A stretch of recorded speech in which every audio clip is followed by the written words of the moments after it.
নমস্কার সবাইকে, আপনাদের ডোনা নিয়ে চলে এসেছি আরেকটি ব্লগ। কিছুদিন থেকে আমি অসুস্থ ছিলাম, যার জন্য আমি কোনো ব্লগ নিয়ে আসতে পারছি না। আমার ভয়েস ওভার শুনেই তো আপনারা আশা করছি বুঝতে পারছেন। তো লাস্ট ভিডিওতে যেটা বলেছিলাম যে আয়োজনগুলো কিসের হচ্ছে সেটা আমি ডিটেলসে বলবো, তো এখন বলছি। এটা হচ্ছে আমার মা মাসি সবাই মিলে মামা ওদেরকে ভাইফোঁটা দিয়েছিলেন, তো সেটারই একটি ব্লগ নিয়ে চলে এসেছি।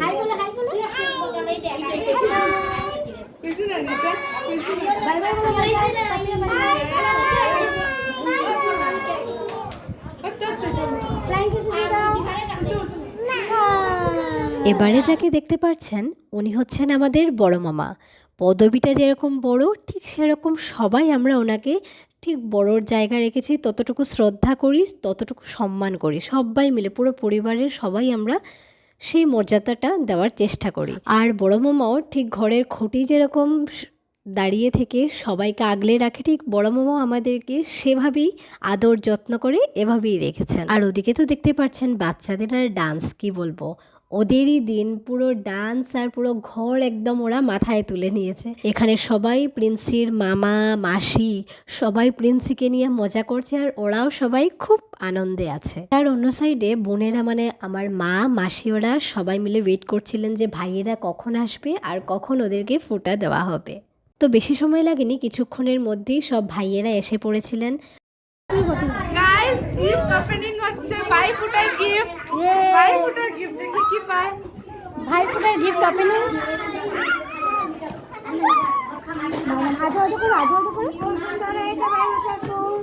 বাবা,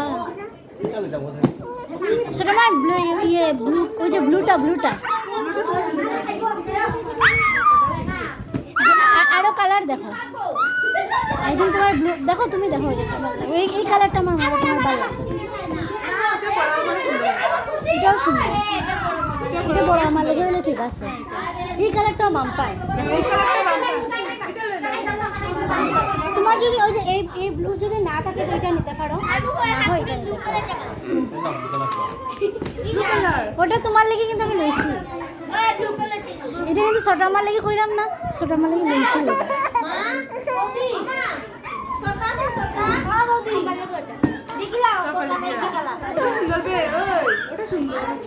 না এটা বড়, ওটা বড় আমার লেগে ঠিক আছে। তো আপনারা দেখতেই পেলেন যে গিফট আনবক্সিং এর ব্যাপারটা কতটুকু এক্সাইটেড থাকে। সবাই মিলে আমরা চুজ করে নিয়েছিলাম কোন মামাকে কোনটা দেওয়া হবে। মামা ওরাও দেখে নিয়েছিলেন, আর আমরাও যা চুজ করেছিলাম দেখলাম যে ওরাই সেম, আমরা যেটা বলেছিলাম সেটাই ওরা চুজ করেছেন। তো এভাবেই শুরু হয়ে গেল ফোঁটা দেওয়া। মায়েরা 3 বোন, না অ্যাকচুয়ালি 4 বোন, তো বড়ো মাসি এসে পরের দিন দিয়েছিলেন, কারণ বড়ো মাসি লামডিং থাকেন, আসতে একটু ট্রেনের ব্যাপার তো বুঝতেই পারছেন, সেজন্য পরের দিন এসে মামা ওদেরকে দিয়েছিলেন। তো এখানে আছেন বড় মামা, মেজো মামা, ছোট মামা আর রাজু মামা, মানে মা ওদের জ্যাঠাতো ভাই। বড় মামার ব্যাপারে তো বললাম, এবার একটু মেজো মামার ব্যাপারে বলি।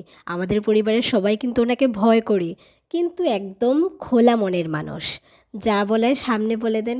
মানে কখনো এমন হয়নি যে কোনো কিছু বলে মেজো মামাকে বলে যে পাওয়া যায়নি, তার আগে একটা বললে মেজো মামা ডাবল এনে দেবে, বা মনের কথা সব কিছু মেজো মামা বুঝে যান যে কী দরকার, মানে এরকম আর কি। আমার এখনও মনে আছে 12 পাস করে, আমার পাস আউটের পর আর কি, মামা বলেছিলেন কি লাগে তোর বল, এরকম আর কি মানুষটা। এখন আসি ছোটো মামার কথা। যেমন ছোটো মামা মানে পুরো আমাদের বন্ধুর মতো, জানেন। ছোটোবেলা আমাকে আর আমার বোনুকে প্রত্যেক দিন সকালে স্কুলে নিয়ে যেতেন সাইকেলে করে। আমি বসতাম সাইকেলের পিছে আর বনু বসতো সাইকেলের সামনে। তো আমি বলতাম ছোটো মামা ধীরে ধীরে চালাও, আর বনু বলতো না ছোটো মামা একদম স্পিডে চালাও, একদম হাওয়ায় যেন উড়ে উড়ে স্কুলে চলে যাই। মানে এই ব্যাপার ছিল, আমি খুব ভয় পেতাম। তো ছোটো মামাও মানে কার কথা রাখবে কার কথা না, মানে পুরো আমরা বলতে গেলে বন্ধুর মতো ছিল আর কি। তো ছোটো মামার সঙ্গে এইরকমই আমাদের সম্পর্ক। এখনও আমরা মানে এরকম খোলা হয় আর কি, খোলাভাবে কথা বলে একদম ফ্রেন্ডের মতো মামার সাথে। আর রাজু মামা উনি একজন মানুষ, কি বলবো, যদি মনে করেন আমরা একটু স্যাড থাকি, মামা চট করে এসে আমাদেরকে হাসিয়ে আমাদেরকে মানে মুড ভালো করে দেবেন।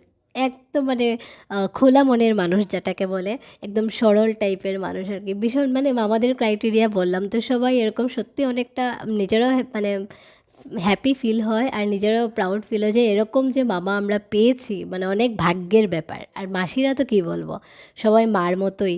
মার কাছে যা বলতে পারি আমরা মাসির কাছেও আমরা সেম এরকমই বলতে পারি। আর মিষ্টি তো মানে আমার 2 নম্বর মাসির কথা বলছি, আমি তো ছোটোবেলা তো ওনার কাছেই বলতে গেলে বড় হয়েছি।